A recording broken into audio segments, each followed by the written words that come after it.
You're listening to Two Girls, One Crossword. What a week. Has it been a week? I feel like this week has been really long. Has it? I can't, honestly, I'm being straight up with all y'all. I cannot tell one day from the next anymore. It just is like... Time doesn't matter at all.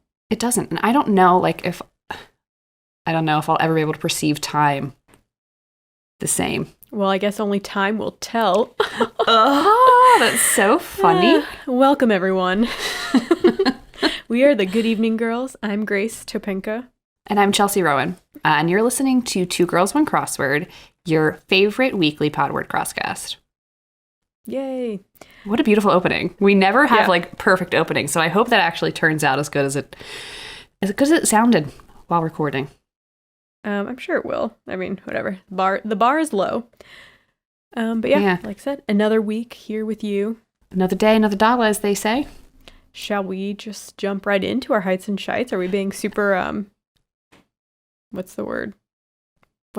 Succinct? Yes, today. Succinct. We're just like on the ball. We're not meandering today. We're not meandering, but we can't hop into Hitch and Sit just yet. I have a corrections corner. Oh, okay. Okay.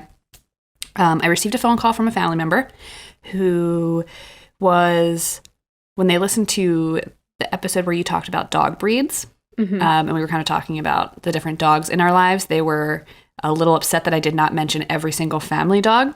So I will now give a shout out. You just don't have the time for that.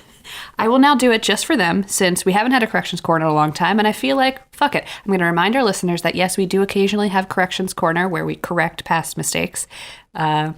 If you feel like you want us to correct something, just write to us. We'll see if we will do it. No promises.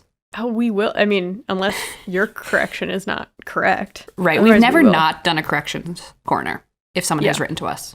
So look, we're full of mistakes, okay? That's kind of our brand. It is our brand. If you're here looking for somebody that's perfect, then you should probably log off right now. Look elsewhere. Yeah. Go find a you should know about or you're wrong about. Love them. Wish we could be them. Yeah, love them lots, but we are not them. But would recommend that podcast. Anyway, yes. Corrections corners, let me tell you the names and breeds of the family dogs. All right, keep it snappy though. It's snappy. Okay. We got a couple dogs here. First, we're going to start with my own dog. My own dog is Neptune. Neptune makes an occasional appearance either in the video, I mean, maybe once or twice in the video, but mostly through barking or howling. If you hear him, that's just him. He is a Beagle Basset mix. He's a bagel. We call him Tuna Bagel. It's adorable. It's a whole thing. Come look at him on Instagram, etc. Then we have Sophia, or Sophie, who is a boxer. She's a beautiful gray lady, old lady now. We have Judith, also known as Judy, the one-eyed beauty. She's a Patterdale Terrier. She has one eye. She's also elderly. Love her to death. Very tiny, teeny tiny. Then we have Winnie, who is like a wire-haired dachshund. What? I don't even know what that breed is. Wire-haired dachshund, the long hair. Yes, she's gorgeous, beautiful eyebrows. She was found in a dumpster by Matt's brother, and now lives a very happy life. And then Millie is a rescue dog that kind of looks like a German Shepherd mixed with a lab, but I don't actually know. So if Missy is listening, please correct me. And then we have Lou. Lou is also a boxer, and Lou is a white boxer, like a tank of a dog, but also the cutest dog. And Neptune and Lou may or may not be dating long distance. So it's hard for them. It is. Long distance is hard for anyone. It is. How do you feel? You know, you can get like dog DNA tests, like Ancestry. Mm-hmm. I feel like that's all fake. A scam. I think it's got to be. When you, if anyone knows anyone who works in this industry, I also feel like when you get your dogs cremated, that's also a scam. Oh, okay. I don't know about that. And I am too sad to look it up because like Matt and I cannot talk about doggy death yet. I've been through doggy death, so I've walked through the shadow of darkness. But basically, well, the dog dies and then they're like, yeah, we'll cremate you and charge you like, $500 for the ashes. And they just give you a little box that they say the ashes are in. But it's like, what are the regulations? I don't know. Maybe that's just me being paranoid, but I feel like they just, do whatever. If you work in doggy cremation, please let us know. I have a lot of questions for you, actually. Or even if you're a vet might Hit us know. up. I don't know any. Well, but will a vet tell the truth? If you're a vet, anonymously tell me the truth. I won't put your job at jeopardy. Please. So yeah, that was some meandering for you. for everyone. Shall we now get into the hits and shits? Yes. Okay, great. Why don't you start us off? I feel like I don't have that many hits and shits this week. Ooh. I did like, as always, the Washington Post Sunday by Evan Bernholz, Career Changes. Yep. There's a lot of good anagram fun, which I enjoy. An example, 23 across. The test pilot quit aviation to write odes about a clown's prop by becoming a blank. And test pilot is written in all caps. So if you like mix around the letters, you get stilt poet. Very so that nice. was like the game. There was a bunch of clues like that. Another one was, I prefer stones instead of stars now, and I specialize in sculptures that evoke nostalgia, said the astronomer turned retro mason. Very good. I think the one about the director freaked me out just because it was like spit director or something. And I don't know, I get producer. weird. Yeah, I get mouth noises and saliva stuff freaks me out. I agree with that. I was almost going to put that in my shits because, yeah, I don't like anything with spit. Has to stay in your mouth. Once spit leaves the body, it's disgusting. Yeah, no. And you know who spits a lot? Men. Not to shit on men, but like men. They just spit. Just willy friggin' nilly on the sidewalk. And I'm like... in front of you, especially in a city, it's one thing if you're like walking a country road, but when you're in a city and you know there's people walking behind you and you hawk a giant loogie and it like splashes back and I'm going to walk right through it, it's like, dude. What? No. And they're like, oh, I have spit in my mouth. It's like, yeah, everyone does. You swallow it. I have never in my life just spit in public. On the street. Like, it's crazy. And it's like, okay, so whatever. Maybe men are phlegmier than women. Cannot confirm this biologically. And I would say that it's not true. But say that they are. If that's the truth, and you've got a habit of spitting everywhere, carry a fucking cup or a handkerchief or a fucking paper towel. I don't care. Just carry something so that I do not have to witness men spitting on the train platform into like where the train tracks are. It's like the train platform we're like basically inside at this point. It's rush hour. There are hundreds of thousands of people just standing and watching you release your bodily fluids all over the place. It's be the same thing. It's like, well, I have to pee, so I'm just going to do it right here. It's like, release your bodily fluids in private, or keep them in. Or I'm not like, here to see it. If I just sneezed and didn't cover my nose and just like, oh, it's just the sidewalk. Sorry, I have snot in my nose. It has to go somewhere. It's like, no, that's not acceptable either. No. Spit is just as gross. You don't think you can get diseases from spit? Oh my God, this better change in post-pandemic world if we ever reach that time. Not to be morbid. Anyway, yeah. So if you spit on sidewalks like in public, please reconsider. Disgusting. Do you think Evan Bernholz spit? No, just kidding. It was his puzzle though. We don't know. We don't neither confirm nor deny. Maybe someone will ask him for us. If you ask him, let us know what he says. Great. Shall we move on to the next puzzle without spit? Please. Okay, so Paolo released a puzzle on his blog, Grids These Days, on Sunday, January 24th. Would recommend doing the puzzle. It's great. But a couple things that stuck out to me that I wanted to point out to you. So 22 across, when they said, quote, we should totally just stab Caesar, end quote, probably. And the answer was Ides, because Caesar died and was stabbed on the Ides of March, which is March 15th. If you want to know more about Caesar's death, listen to episode 11, Historical Figures and Figurines. The only reason I'm bringing this up, because first of all, I love the clue, but I was shocked. Honey, I was shocked because Matt and I are solving this puzzle, and Matt was like, oh, that's a quote from Mean Girls when they're discussing, Julius Caesar in whatever class, and such and such person says it. And I'm like, hold up. How do you know that? I've been dating this guy for 9 years, and in my head, he's never seen Mean Girls, but he constantly surprises me. When we were in high school. I know, but like, I don't know. Matt's not the type of person I would think has seen Mean Girls. Everyone saw it. Hello, Lindsay Lohan with her big boobs. That was their big debut. You don't remember the hype. I do. I don't remember the hype, but I do remember watching that movie a lot. But I guess we don't talk about Mean Girls.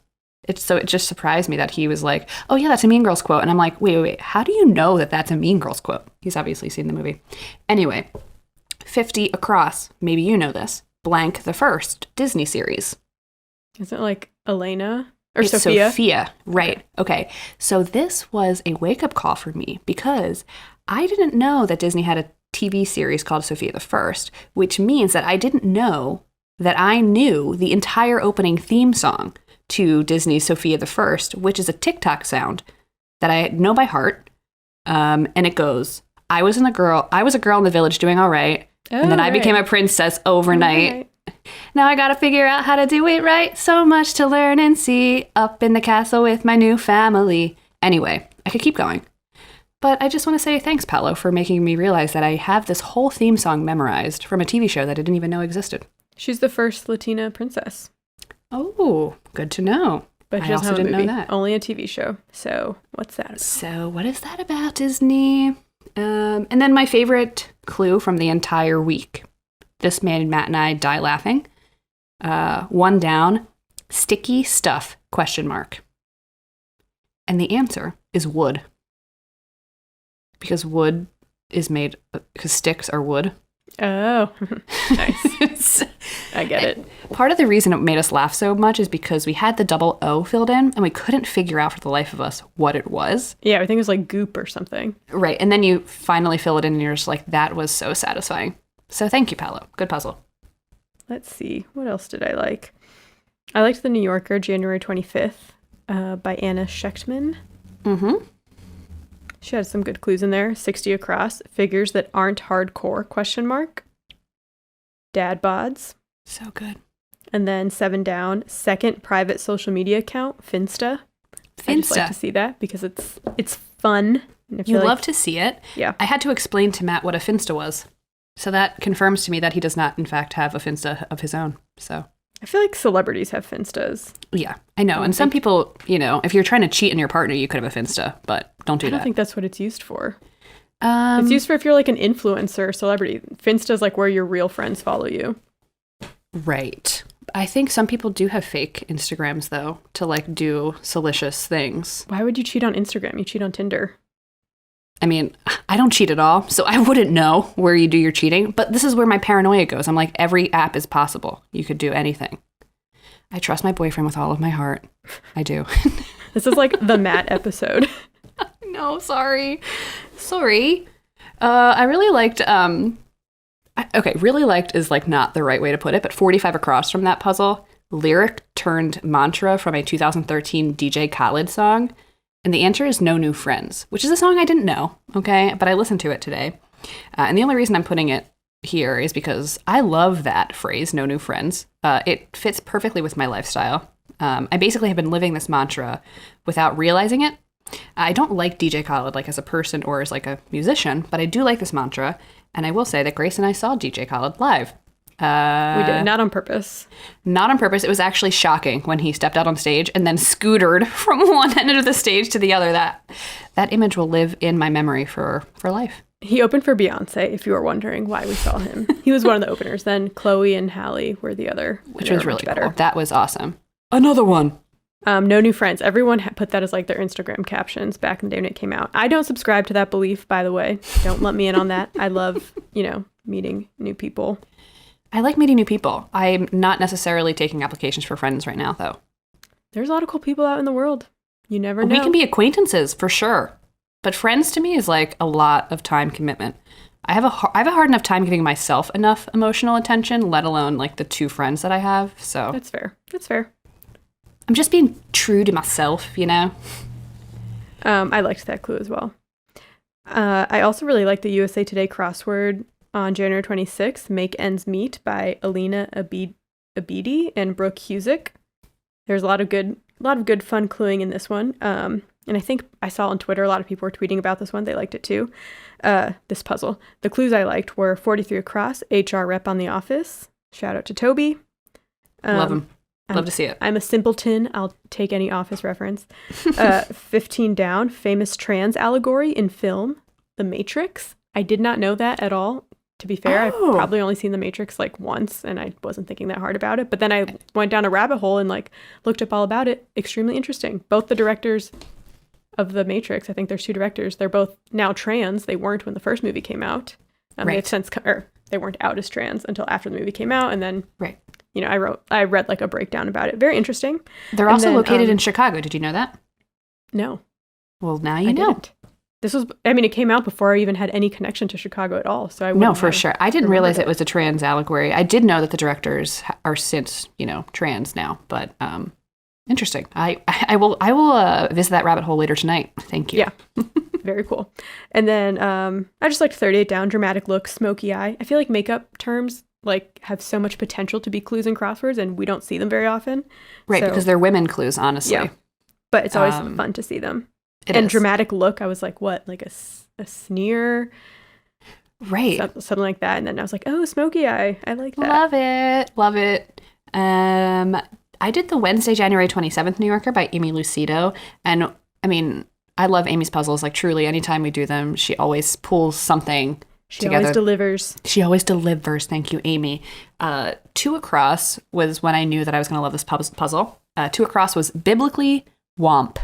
First of all, the clue is just so well written. And then the answer was smite. So, like, I just think that that's funny to kind of bring it up to the 21st century, the cluing. Two Down, this is just some fun trivia.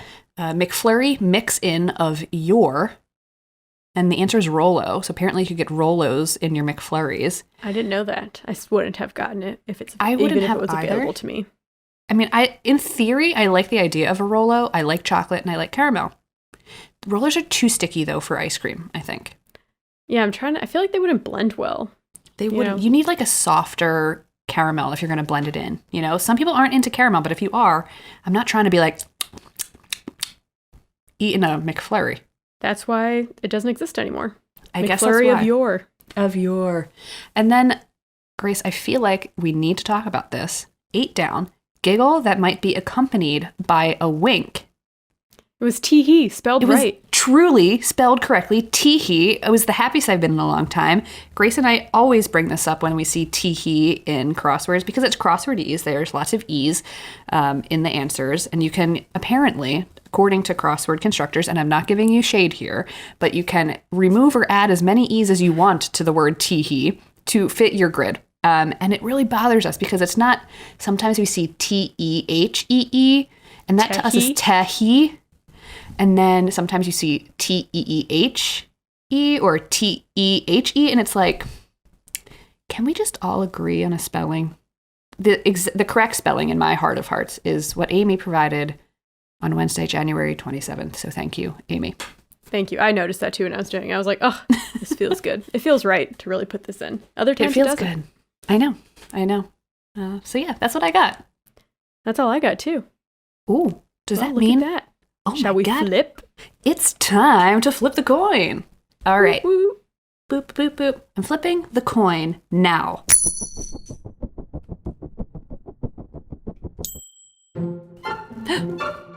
It's heads. Again? It's been heads every time for like the past 5 times. That's okay. I don't mind going last. Bring up I'm the so rear. sorry to all the listeners out there who are sick of hearing me go first. You got to deal with it for another week. Sorry, rules are rules, and we can't start making exceptions because then what do the rules even mean if we What do stop they following mean? them? Anyway, I like breaking rules though, but not today. All right. My topic comes from the Wednesday, January 27th New Yorker, Amy Lucido, who we just finished talking about. It is 27 Down. Skip the big party, perhaps.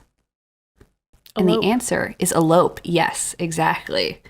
So we're going to be talking about eloping, elopements, elope, the elope verb, I guess. If you say it so many times, it sounds like it loses all meaning. Yes, no words have meaning anymore on this podcast.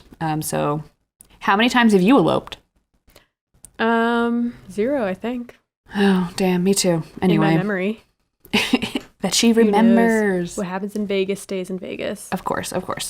I'm sorry to, infringe upon your privacy. I will stop asking. Thank you. No, but in all seriousness, what do you think about when you hear that someone has eloped? They got married. But like how? Like they just went to a chapel in Vegas or they went to the courts without a big party. Okay, great. That's exactly what I think too. So like when I think about elopements, I think about, a marriage happening without like all the hullabaloo that you would see around like a traditional wedding. And that could mean like, getting married suddenly out of the blue or, getting married with like, a couple friends like in your backyard or something, keeping it super simple. Okay. And so, as the clue suggests, elopements are a way that couples kind of skip out on a big party and all that comes with, the drama of a traditional wedding. So that could be, like huge expenses, like immeasurable levels of stress, familial expectations, adhering to random either religious traditions or cultural traditions, blindly following gender norms, dealing with annoying vendors. This is just a couple of the, many stresses of having a wedding. And so the elopement that Grace and I are talking about looks like getting hitched in Vegas or, heading to the courthouse with your witnesses, signing a document, and Gucci and out of there, and you're boom done delied, okay? But apparently, an even more contemporary understanding of the word elope means to have a small destination wedding, as opposed to a large one.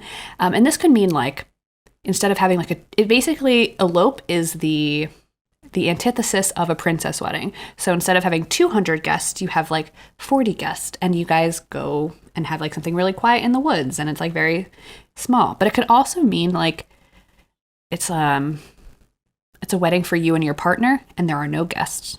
So you could like have like a big wedding, spend lots of money still, but you're only spending it on yourselves, and you don't have to worry about guests at all. So that's kind of like what the contemporary idea of elopement is today in, the wedding industry. But as I'm sure you all know, words and their meanings change with time, sometimes dramatically. They do. And the word elope or elopement is, no different. So this is where it gets a little interesting. According to Merriam-Webster, the original meaning of the word elope means to escape. Okay. Which I think kind of holds up in some ways to like the contemporary understanding of elopement. Escape from the stresses of having a big wedding. Right. Escape from traditionalism, your overbearing parents, your in-laws, whatever. Not upsetting your friends, your cousins about who's going to be in your bridal party, whatever. But according to Merriam-Webster, when they say that the original word means to escape, they meant it more in a literal sense. So like the word elope comes from the Anglo-French alloper, meaning to abduct or to run. So they mean this literally as in like, we're in jail, let's elope and steal the keys from the jailer and get the F out of here.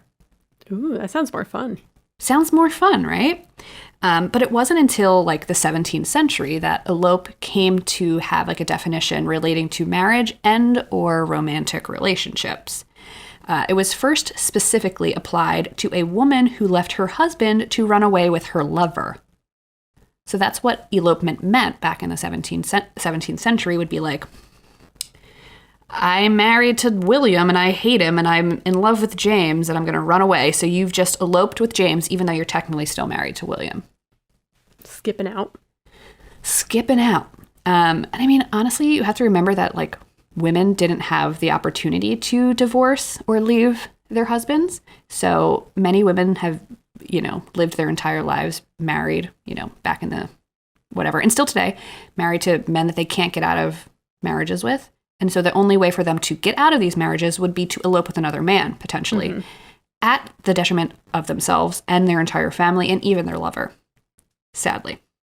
So I'm going to give you an example of the word elopement being used in the way that I just explained, that she would be running away from her husband with a lover. And this comes from some guy named Sir William Blackstone, who apparently was a jurist in England at some point in his life, in like the 1800s. And he wrote in Volume 1 of Commentaries on the Laws of England, quote, "The law does not oblige a husband to maintain an adulteress who has eloped from him and whose situation has thus become public."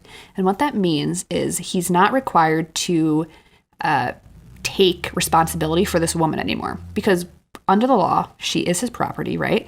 And he has to take responsibility for any of the debts she incurs, any of the harm she does, any of the crimes she may commit.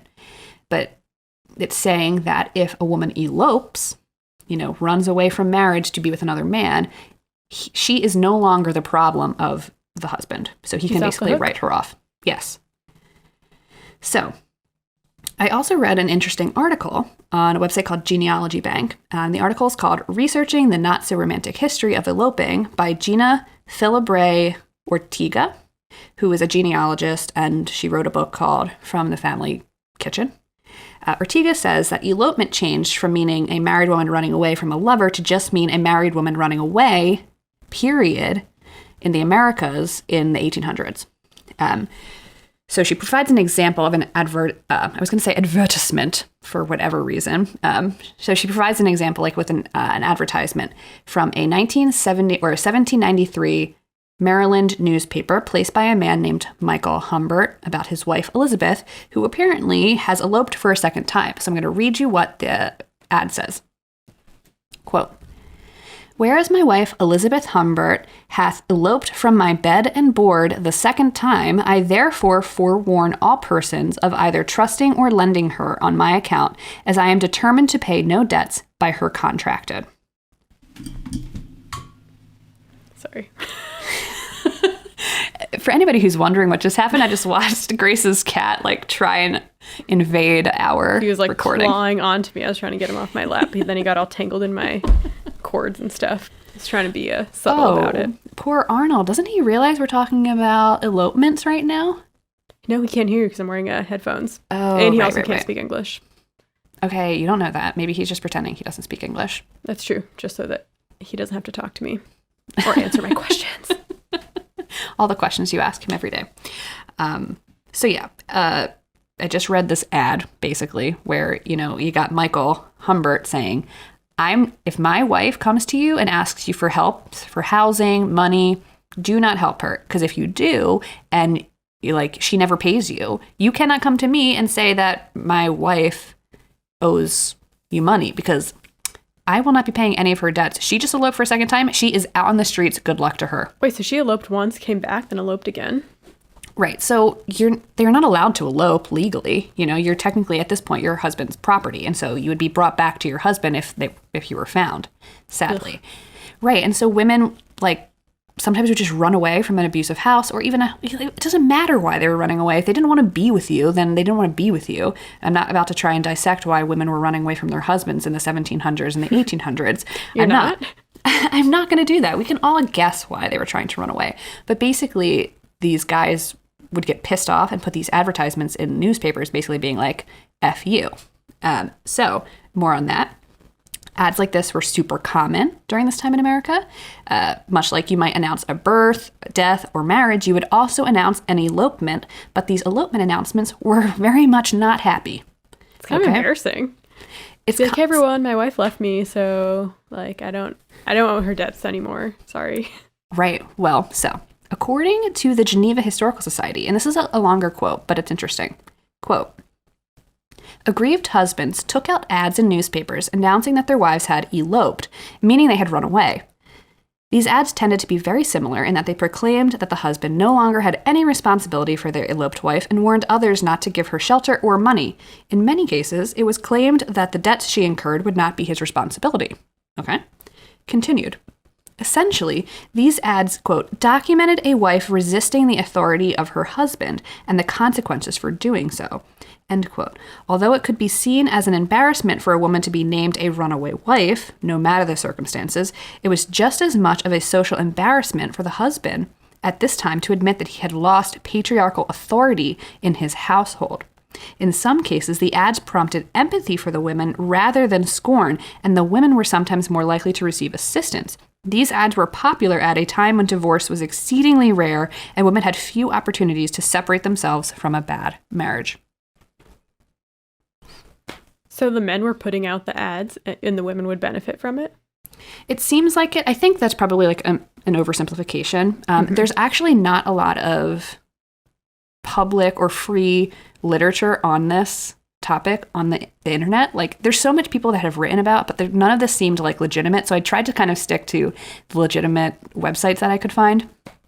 If anybody knows of any place to learn about the history of elopement, please let me know. I'm super interested now, and I would love to read a book about this. But it doesn't seem like there's a lot of available research for just the average Joe or Jane, whatever, on the internet. But if you have a JSTOR, like do some research, send me some author names and author, like the titles of these articles, and I will write to those authors and ask if I could read them. That'd be great. But yeah, so I think it's an oversimplification to say that women experienced less trouble than men. But I think basically at this point, like if your wife ran away as a man, you have to deal with like the repercussions of that, which means like maybe you don't have a mother to raise the kids anymore. Okay, maybe you haven't had kids yet and you need kids in order to like have workers taking care of the farm or people to take care of you when you're older. Children back in the day are like basically mules for money, honestly. Yeah.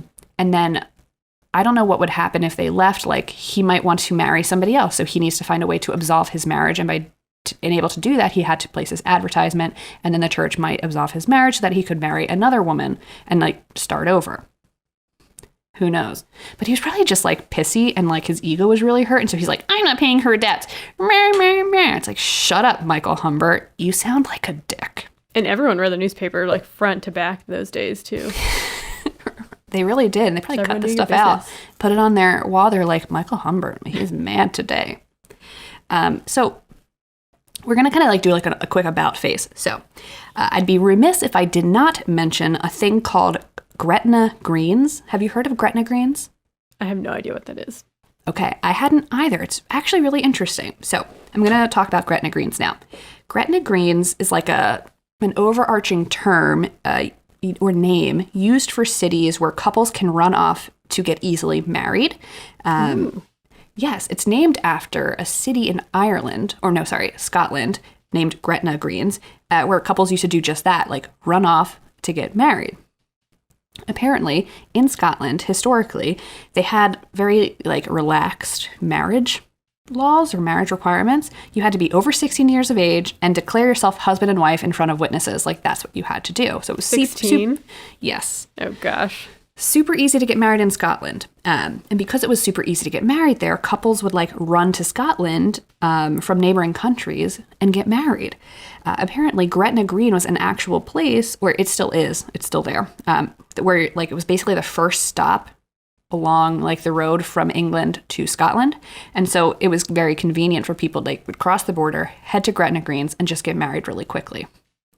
And you can still get married in Gretna Greens. They have a thriving wedding business. But like, I don't know if Scotland has changed their marriage requirements, so you should definitely look it up before you head to Gretna Greens. I don't want you to just show up. Do not plan your wedding around this. You need more like, don't be a 16-year-old and just show up, be like, I'm ready to get married. I have no info for you, so do your research. But there are Gretna Greens all over the world, and the most famous is Las Vegas in the United States, or, Western version is Las Vegas, right? So a Gretna Green might be the answer for couples who want to skip the hassle and expenses of traditional weddings and any disapproving family members. But here's an interesting little tidbit. During the 1930s, several American states passed laws called gin marriage laws. Do you know what gin marriage laws are? No. Why would I know that? I don't know. Yeah, great question. Anyway, I know what they are. I'm going to tell you. So gin marriage laws required several days of waiting between getting your marriage license and actually being married. So there was a lot of panic in the 30s that many couples were like recklessly getting married while drunk. And these kind of cooling off periods, these gin marriage laws allowed for cooling off periods, would kind of help people come to their senses, right? So a bunch of states had these laws. Some of them have repealed them and some of them have not. I would love to know if you live in any state in the United States, let me know if there is a gin marriage law in your state and if it's still active. Okay, so California passed their gin marriage law in 1928. And in the first 9 months after the law was passed, there were 5,786 marriages less than the previous year. No, so it worked then. It worked, but here's the catch. Like, it's not like these marriages weren't happening. People would just cross the border and get married in a different state. True. And so they're not far from Vegas. It would really affect the marriage industry, So like, that's a big deal. Like, if you have tons of people just like crossing the border, apparently Idaho had one of these laws and nobody was getting married in the state anymore. So they took the law back because they needed the money. Because you have to pay to have a marriage license, first of all. It's always about money. So and this is, I didn't really want to include this, but I'm going to do it anyway, just because I think the quote is really interesting and like tells you a lot about the times. So there was this organization called the Human Betterment Foundation, and it's an American eugenics organization, which is disgusting, and that's why I didn't want to include it, but it tells you a lot about what people believed during this time. They praised the law.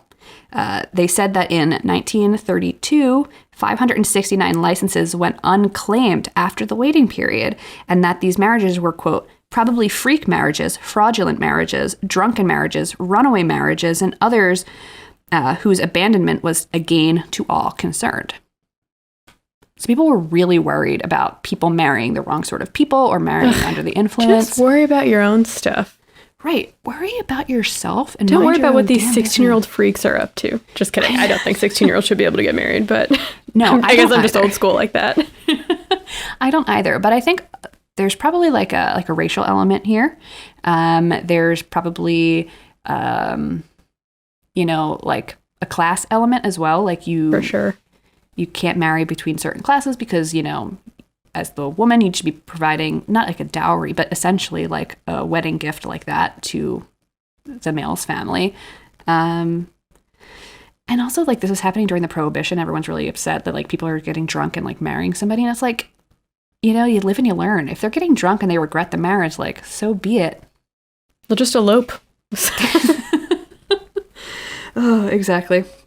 Okay, so what about elopements today? According to a New York Times article called "Eloping Does Not Mean What It Once Did" by Alex Williams, quote, elopements are no longer confined to black sheep members of the family who skulk off to a Las Vegas chapel because mom and dad do not approve.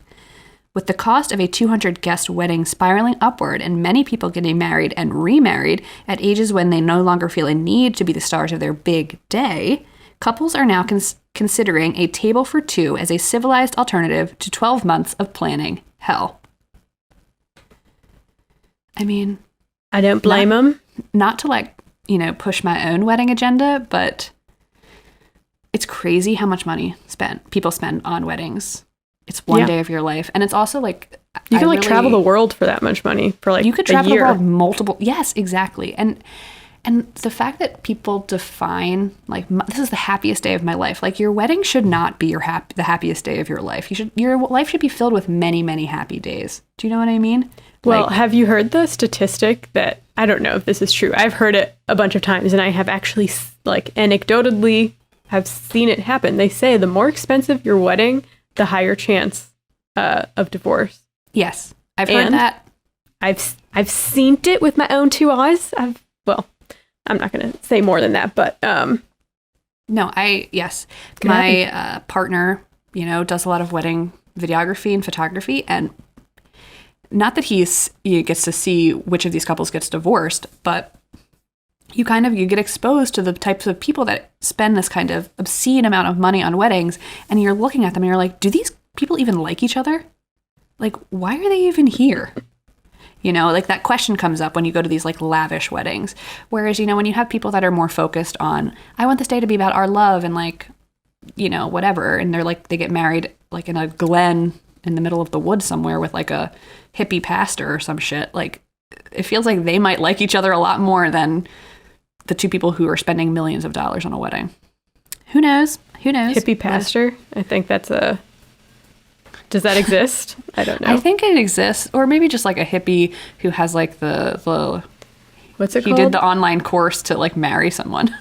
Yeah, I forget what that's called. I'm just going to finish up here. According to The Knot, the average cost of an American wedding is $33,900. This does not include the honeymoon, but it does include the ring. That, for some people, is like a year's wages. That is crazy. I'm sorry. That's crazy. And that's just on average. There are people who spend a lot more, a lot more than that.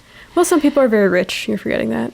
There are some people who are very rich and or who their can parents. spend that kind Actually, of money. it's more like their parents are very rich. Right. In that same New York Times article that I mentioned, they talk about how it's more likely for a couple in their early 20s to buy into like this wedding industrial complex and go for the whole princess wedding.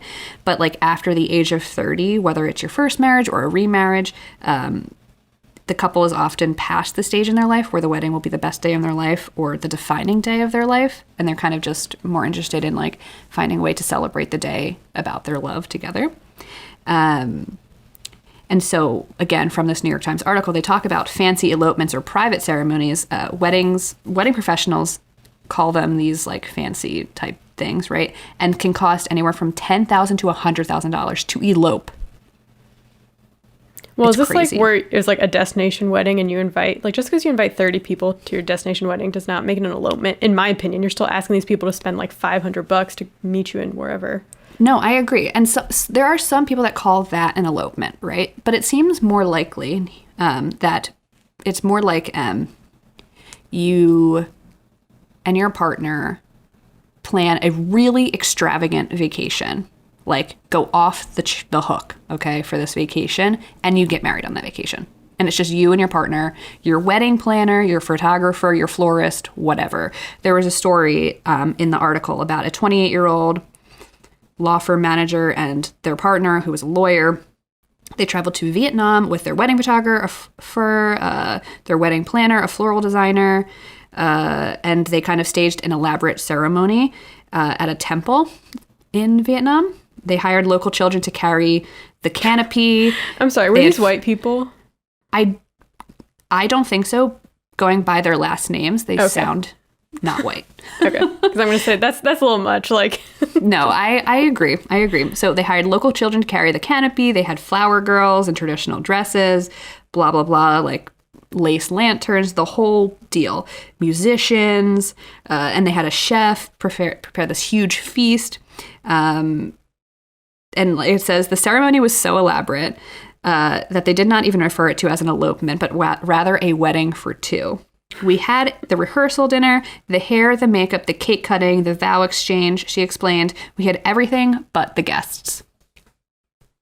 And honestly, I mean, like, I wouldn't spend $100,000 to do that, but honestly, like, if you're going to get married, it sounds amazing to just have, like, this fucking massive, amazing vacation. And then, like, you just, like, get married on a beach or something. I don't know. That sounds like, if you're going to get married, like, go on vacation with your partner and then, like, tie the knot. yeah, that sounds good. I guess it depends if you care about your friends and family. Well, right. Yes, of course. And I mean, if you're somebody who's more interested in making your wedding about like you and your partner and you kind of want to buck tradition a little bit, I definitely like the idea of that. My partner likes weddings. He's so funny. I mean, I like the idea of like a wedding as well because I love partying with friends and family, but you know, I can see the merits of both. I also just like the idea of going on a really extravagant vacation. You can do that without getting married. Maybe that's what I want. Maybe I just want a really You just want a extravagant vacation after a year of not being able to go anywhere. Yeah. Who knows? So yeah, that's what I have for elopement. And like I said, there's not much like literature online about this. But if anybody's listening and has sources for more reading for me, I would love that, please, because this was really interesting to me. But that's just an overview for you folks. An overview.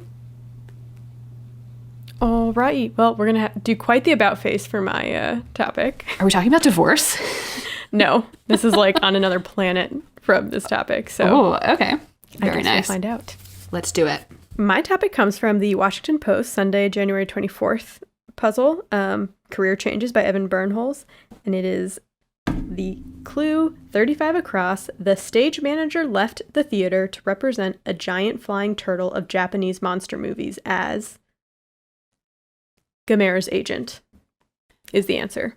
Okay. So my topic today, we're staying in Japan for another week. Okay. It's on Gamera, but mostly just Japanese monster movies. Oh my gosh, amazing.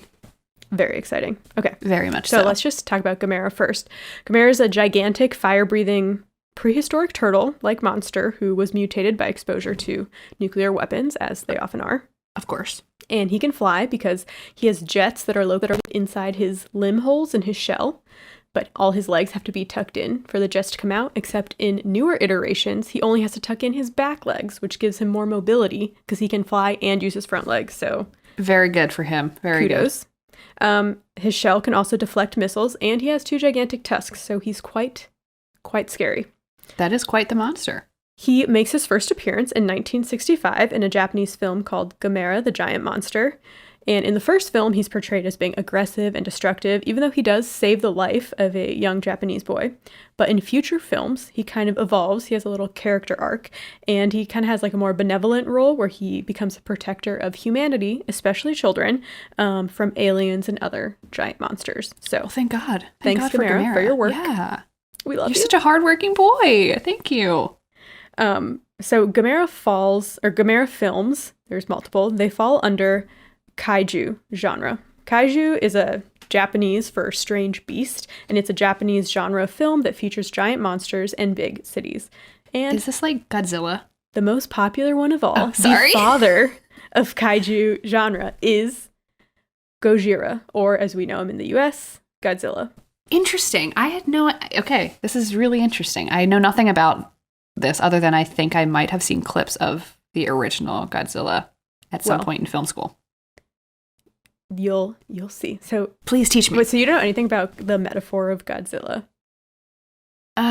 If I knew, You I have now forgotten. don't know. All So, Well, I had known a little bit, but not as deep as I, found in my research. okay. So let's get into it. Let's do it. Basically, in my notes, I have Godzilla walked so Gamera could run. And that's true. But Doesn't Gamera fly with jets? only sometimes. Obviously, Okay. he walks when his limbs are out and he can't put the jets out. Sorry, Gamera. So what was so special about Godzilla that it spawned an entire genre, an entire film genre that is also now so synonymous with Japanese film, and it also launched the longest running film franchise in history. 36 movies over 66 years and counting. The last movies came out in 2018, I think. Damn. Yeah, that's good trivia. Longest running film franchise. Not That is. movies by year. I'm pretty sure that's Avengers, but it started in 1954, and they're still making Godzilla movies to this day. Damn. But Godzilla is more than just like a kitschy, metaphorical monster movie we know it as in the US. It's really a reflection of post-World War II Japan and a dark and bleak commentary on the dangers and tragedies of nuclear war. So, Okay, let's get here we into go. it. Yeah. Okay. In 1954, Japan had nearly rebuilt itself post-World War II and the dropping of the atomic bombs on Hiroshima and Nagasaki, which had happened about a decade earlier. However, the US was still doing nuclear tests at Bikini Atoll, which is not too far away from Japan. And in March 1954, the US tested a hydrogen bomb that was 750 times more powerful than the bombs that destroyed Hiroshima and Nagasaki at Bikini Atoll. And they sent a plume of radioactive dust and debris over 7,000 square feet of the Pacific Ocean. So this was like kind of a mistake, but Kind of a Japanese- mistake. a Japanese fishing boat called Lucky Dragon Number 5 was caught in the fallout. And the 23 crew members docked a week early, and they were all quarantined with symptoms of radiation exposure, including skin burns. And 6 months later, the boat's radio operator died at age 40 from liver complications. Oh my God. At first, the US tried to say that Lucky Dragon Number 5 was entering restricted testing areas, but they later ended up paying $2 million in damages. And according to the article I read on history.com, only about 10% of that went to the ship owner and crew. Oh my God. Lots of sketchy things going on. Go figure. And by the way, the article that I got that information from is called When Godzilla Attacked... It's not called When. It's called When Godzilla Attacked Tokyo by Sarah Pruitt. Okay, so... The same year of the Lucky Dragon Number 5 bombing was a year that Godzilla was created and came out. Okay, so basically inspired Got it. Godzilla to come out. The Japanese name, Gorija, which, apologies for my pronunciation, is a portmanteau of the Japanese words for gorilla and whale. Even though I think he looks like a T-Rex. He definitely looks like a T-Rex, yeah. Yeah. So I got a lot of my information from an article on Vice called A Brief History of Godzilla, Our Walking Nuclear Nightmare by Brian Merchant. And Brian argues that Godzilla is, quote, arguably the best window into post-war attitudes towards nuclear power we've got, as seen from the perspective of its greatest victims. Wow. So it's important to remember that the English version, the English dubbed version that came out in the US is not the original Japanese film. So the English one came out in 1956, 2 years later, and it cut out huge chunks of the original film, especially like the more somber scenes. And it also wrote in a whole story about an American reporter in Tokyo. And it dubbed over, with the English. I think that's what a lot of people think of now when they think of Godzilla. Like, the dubbing, it's kind of like funny. The film that's what we talked about in film school was the difference between the two. Yeah. That film was still extremely popular when it came out in the US, and it still is popular today. Like, if you like horror movies, if you go to any like monster marathon, Godzilla is like, top of the top. Mm-hmm. But it's kind of seen as like this goofy, jumbled movie that is, whatever. A lot of horror movies are like that. But if this sounds familiar, this is the same thing that happened to Power Rangers. And I wanted to add this in here because I was almost going to do this as a whole topic. But basically, Power Rangers was originally a TV series in Japan called Super Sentai.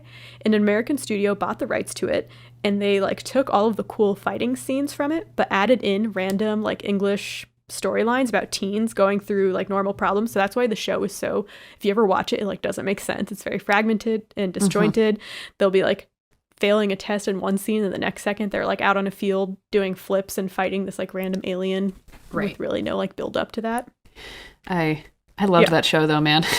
I liked it too when I was younger. I think I watched, when I was thought about doing that as my topic, I watched an episode. I was like, yeah, this is weird. So the original Japanese Godzilla does have some like typical more horror movie humor, as most horror movies do.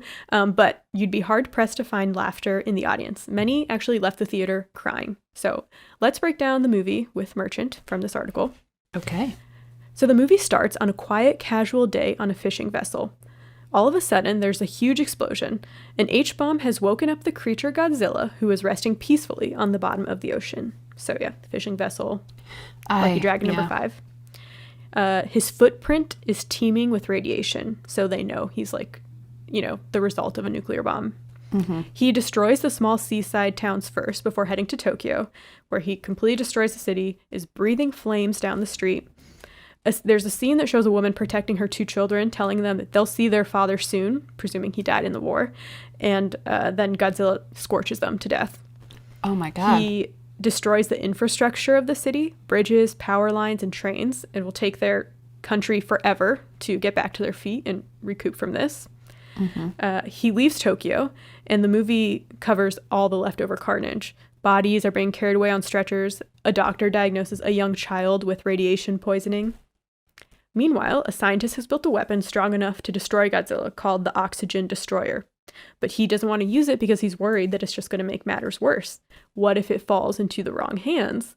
What if it just leads to a never-ending trend of just building more and more powerful weapons? What if it creates another Godzilla? Then you need to make another. I need to watch Godzilla. weapon. I've never seen this. Yeah. Oh my God, this is awesome. So after seeing footage of singing school children, the scientist decides that he has to use the bomb for the future of the children. So the final scene of the movie is very quiet. There's no last minute tension. Will they, won't they? The 2 main characters, they dive into the water, into the ocean, and they destroy Godzilla with the Oxygen Destroyer, sacrificing themselves in the process. Wow. The film ends with another scientist saying, "As long as we continue to experiment with nuclear technology, we can be sure another Godzilla will arise." So, according to Merchant, the theme of the movie is, quote, "There are no good options for destroying Godzilla, yet man is responsible for his rise." So there's a lot of theme in the movie of like, we brought this, amongst ourselves. Man brought this amongst ourselves. We were fiddling with science and like, this is what happened. Mm-hmm. Another quote, "Godzilla argues man does deserve some of the hell it has purposefully manufactured in weapons labs and battlefields to bestow on its own." Wow. So Godzilla came out in 1954, and the U.S. Army had occupied Japan until 1952, like years after the war had ended. During that time, there was a ban imposed by American forces on information about Hiroshima and Nagasaki, especially the aftermath of radioactivity-induced diseases. Mm-hmm. So Godzilla was like the first pop culture expression of like what Japan had endured. Right. So it was very like cathartic. Yeah. Okay. So now on to some lighter stuff about Godzilla. Damn, that was so intense. I'm like really like, I don't know. You hear this stuff about how horrible America has been throughout time, and you You just got to bite the bullet and be like, yep, that's what they did. And they're probably still doing things like that today. Anyway, thanks for joining my TED Talk. Okay, so most monster movies at this time, like King Kong was the big one that had come out before Godzilla, and the director of Godzilla said he had gotten some inspiration from that. That came out in the US, of course. It was made using stop motion effects. You've probably seen the original King Kong stop motion. Yeah. But E.G. Tsuburaya, who was in charge of the special effects for Godzilla, created a whole new technique called suitmation. Ooh. So suitmation involves an actor wearing the suit of the monster and stomping around on, small scale models of cities. So the actor in the Godzilla suit was Haruo Nakajima, and he had a few stunt roles prior to booking Godzilla, and he was also he had a black belt in judo. Amazing. The problem was the Godzilla suit was extremely heavy. There was a shortage of like rubber and latex after World War II. So the suit was made of concrete and like other material. They say the suit was about 220 pounds. Yeah. Oh my God. So, I mean, obviously, Nakajima was like a huge athlete and extremely strong. But so he was able to do it. But think of that if you ever watch clips of it. Oh my God. Yeah. Holy shit. But because, he had to move kind of slowly, and his movements were very, as you'd expect, someone carrying 220 pounds. The shots, I don't know how exactly this works, but I read the shots were filmed at double speed. So when they were shown in the movie, it looked slower and more fluid. But I think that's what gives the Godzilla movie, like, its very distinct look.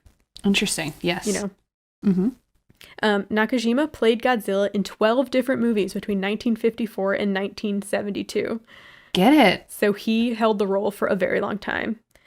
And thanks to the suit, he was able to kind of live a life of anonymity, even though he was in one of the most, if not the most popular film franchise in Japan. Wow. After he retired from show business, he worked at a bowling alley close to the studio lot. And he also made appearances at conventions and stuff. That's very cute. Oh my God. I hope he got money, a lot of it. I hope he did too. He passed away in 2017 at the age of 88. So wow. It's a nice long life. Happy life. Yes. Yeah. I think. I actually don't know the personal. Right. Well, he had a long life at least. Yes. Okay.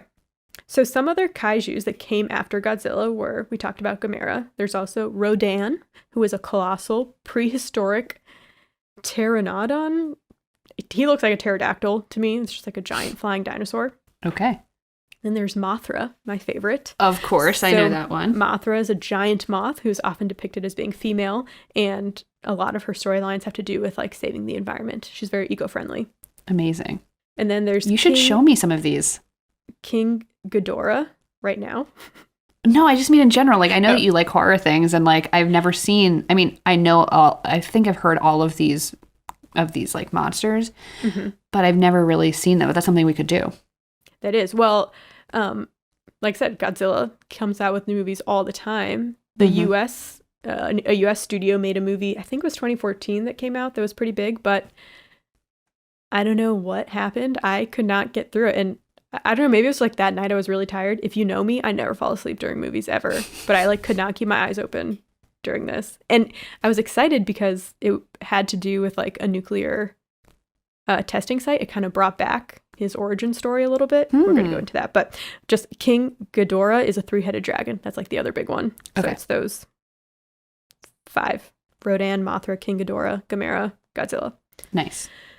Okay, so Godzilla's nuclear origins kind of got lost in, the rest of the sequels. He definitely became like a huge character. Like kids loved him.